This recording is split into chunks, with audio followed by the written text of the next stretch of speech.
Il y a des conférences de presse qui glissent, et puis il y a celles qui marquent. Quand Walid Regragui parle de 200 décibels, il ne parle pas vraiment de son, il parle d'identité, il parle de mémoire collective, il parle de ce moment précis où un stade cesse d'être un lieu pour devenir une arme émotionnelle.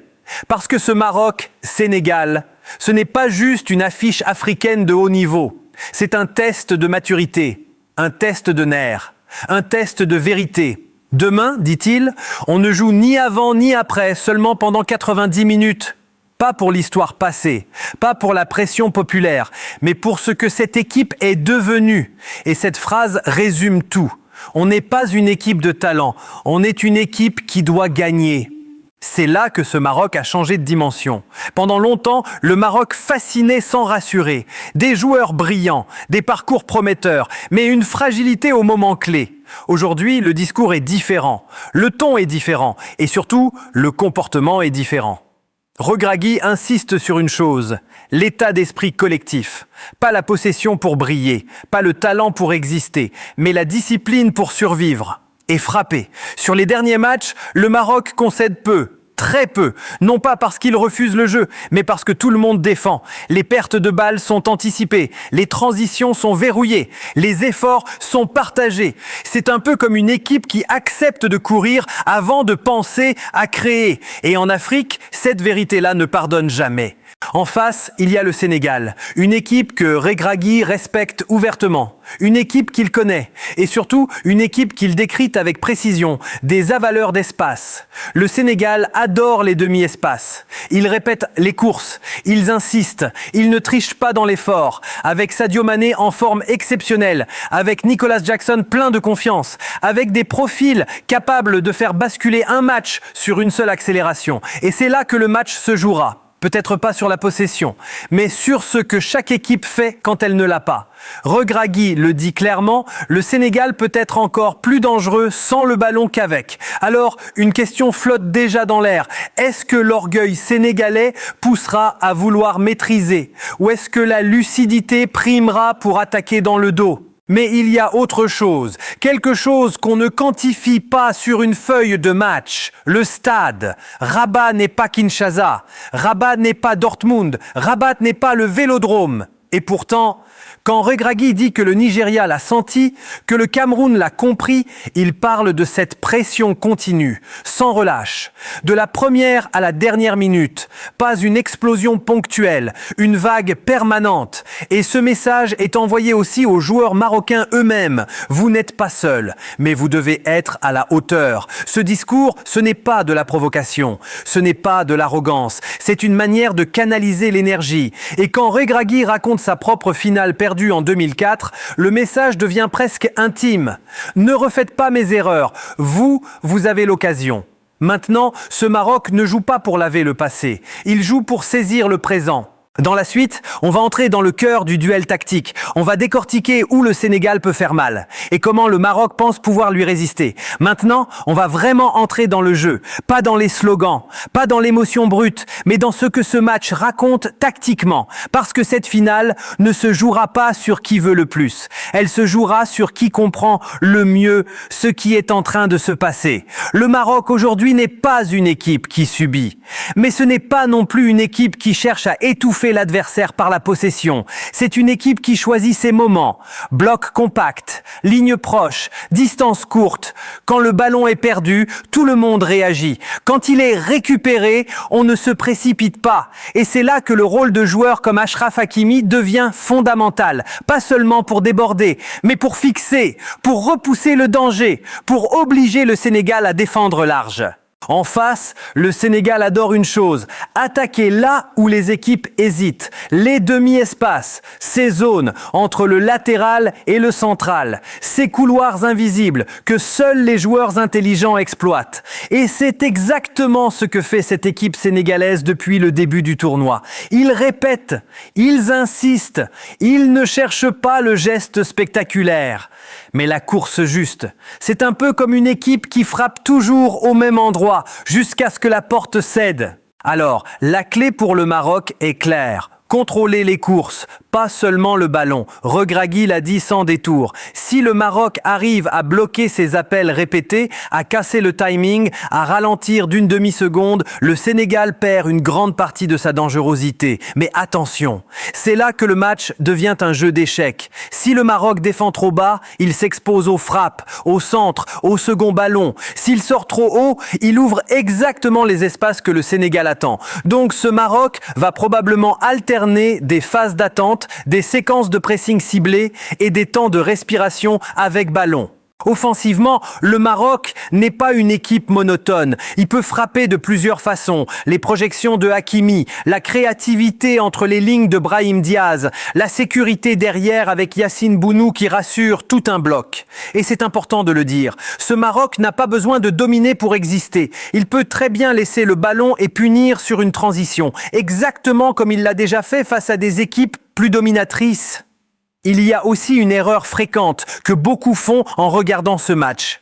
Penser que ce sera un duel de stars. Ce n'est pas vrai. Ce sera un duel de structure, de discipline, de concentration sur 90 minutes, peut-être plus. Le Sénégal a plus de puissance brute, le Maroc a plus de contrôle émotionnel collectif.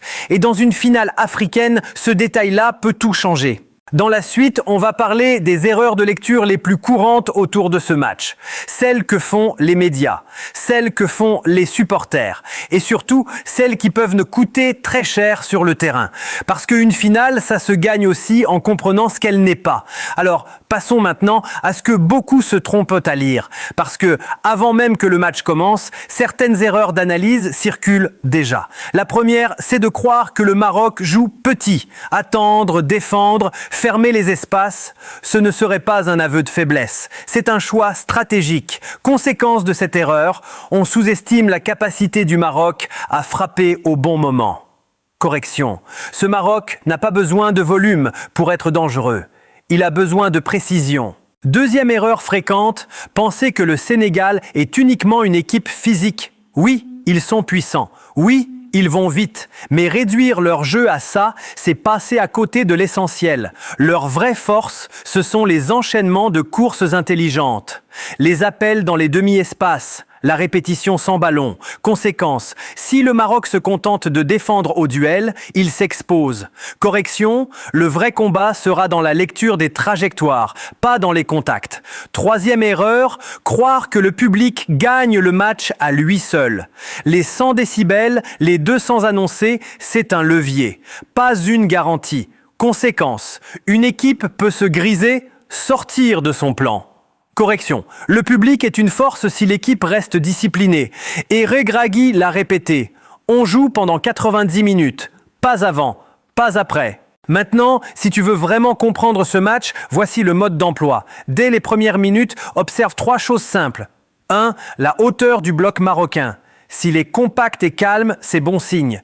2. Les premières courses sénégalaises sans ballon. Si elles sont bien suivies, freinées, contrarié, le Maroc est dans son match. 3. Les transitions. Chaque perte de balle mal gérée peut devenir un danger immédiat.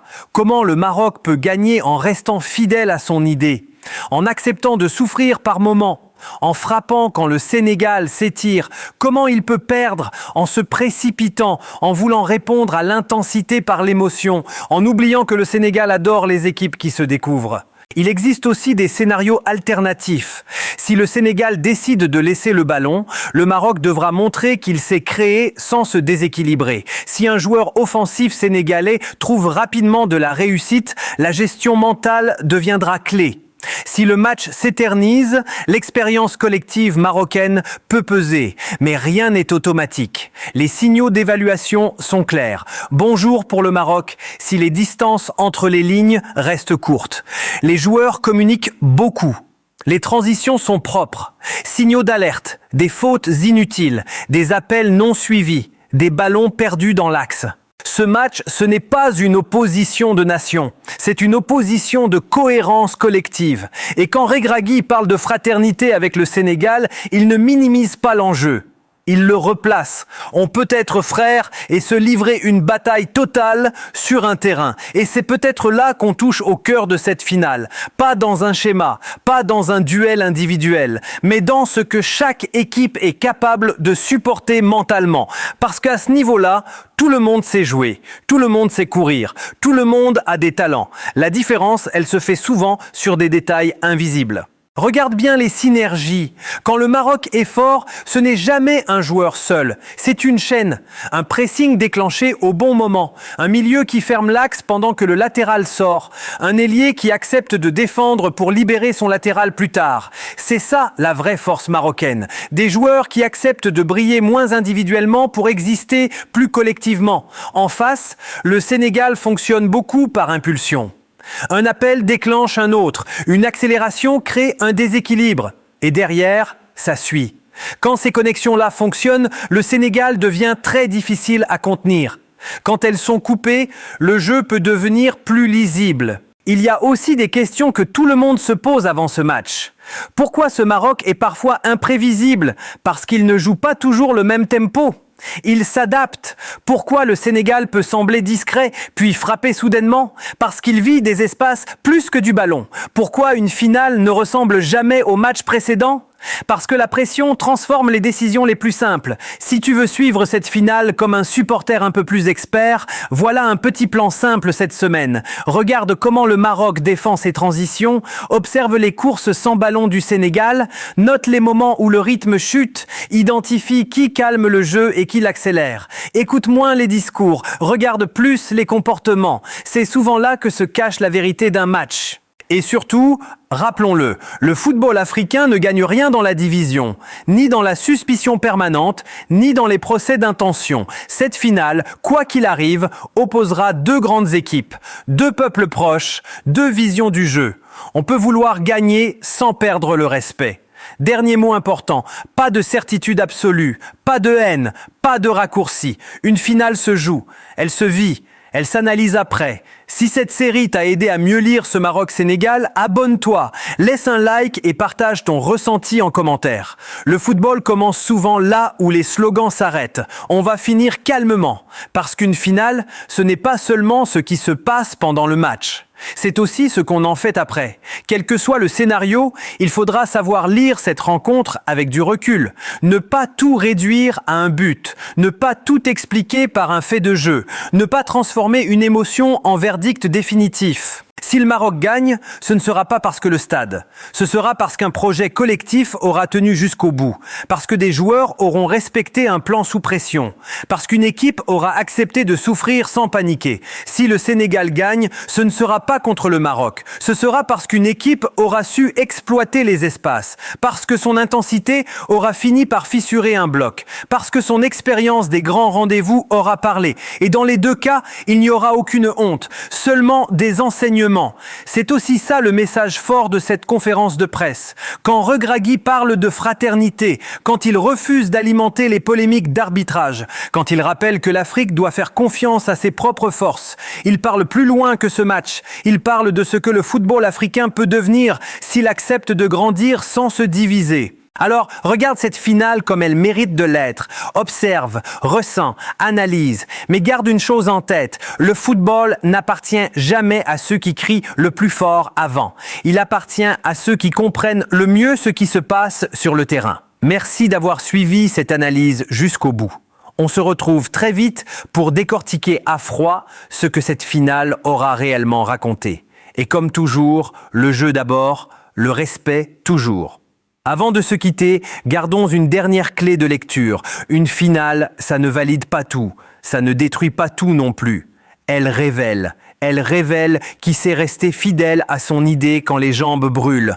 Elle révèle qui garde la tête froide quand le stade s'enflamme. Elle révèle qui accepte de faire une course de plus même sans ballon. C'est souvent là que se séparent les bonnes équipes des équipes prêtes. Si tu veux vraiment juger cette finale, ne te limite pas au score. Regarde qui continue à se replacer après une occasion manquée, qui parle encore à ses partenaires à la 85e, qui respecte le plan quand la fatigue pousse à l'improvisation, qui accepte de défendre pour protéger l'équipe. Ces détails-là ne font pas toujours les highlights, mais ils font les champions. Et quoi qu'il arrive, rappelle-toi ceci. Le football africain sort grandi quand ces grandes affiches produisent du jeu, de l'intensité et du respect. Pas des excuses, pas des théories, pas des fractures, juste du football. Si tu as suivi cette analyse jusqu'ici, c'est que tu aimes comprendre le jeu, pas seulement le consommer. Abonne-toi pour les prochaines lectures tactiques. Laisse un like si ce format te parle. Et en commentaire, dis-moi quel moment précis du match t'a semblé faire basculer l'équilibre. On se retrouve très vite, toujours avec la même idée. Regardez le football un peu plus loin que le ballon.